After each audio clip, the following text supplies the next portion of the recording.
ચારે ચાર રાજ્યસભાના ઉમેદવારો જાહેર થઈ ગયા, એક પણ પટેલને સ્થાન આપવામાં આવ્યું નથી. થોડીક તીખી ને થોડીક મીઠી ને આવી બધી આતિશબાજી થઈ હતી મીડિયા દ્વારા, પણ એનો કાંઈ ઉકેલ લાવવામાં આવ્યો નહીં.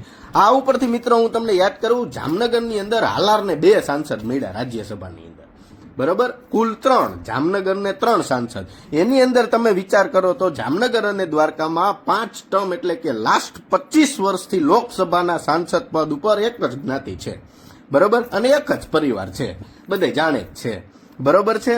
એને કારણે આ 25 વર્ષને અને આ પરિવારને કારણે સથવારા સમાજ, લોહાણા સમાજ અને પાટીદાર સમાજ જે વસ્તીની ગણતરીએ અને સામાજિક રીતે બળવાન પ્રતિભાવ ધરાવે છે, આની અંદર ભારતીય જનતા પાર્ટીની અંદર બહુ મોટી અટકળો હાલતી હતી કે ભાઈ તમે આને લોકસભાના તમે સાંસદ બનાવો છો તો અમારા સમાજના લોકોનો શું વાક, બરોબર.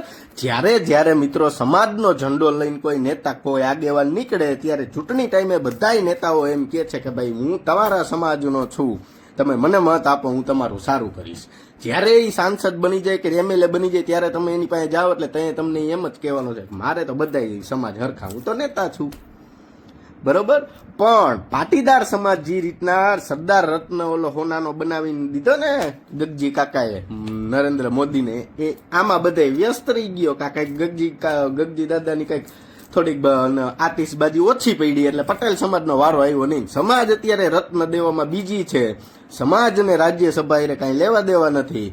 રાજ્યસભામાં કોઈ જાય કે ન જાય, એમએલએ બને કે ન બને, ઓનલી ફોર પટેલ સમાજને જામનગરમાંથી 1 સીટ ધારાસભાની આપી દો એટલે કાર્યક્રમ થઈ ગયો પૂર્ણ, બરોબર.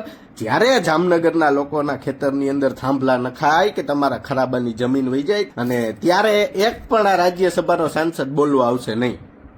સમજી ગયા તમે?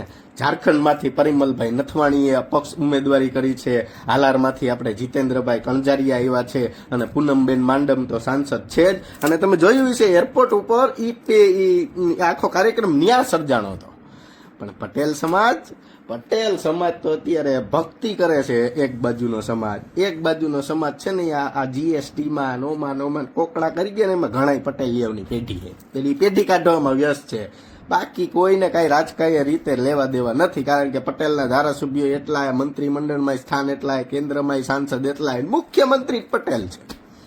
સમજી ગયા? એટલે આ હું નથી કેતો, આ છાપાએ લખ્યું. છાપાએ ખરેખર એવું લખાય જ નહીં કે લોહાણા સમાજના આ બળવાન નેતા અને સતવારા સમાજના યુવા આગેવાન. કેમ ભાઈ સતવારા સમાજ, હું તો તમે સમાજની ના પાડો, પણ ઘણી ખુશીની વાત કહેવાય કે હાલારને 2 સાંસદ મળ્યા છે.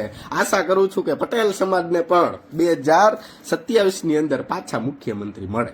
જય સરદાર.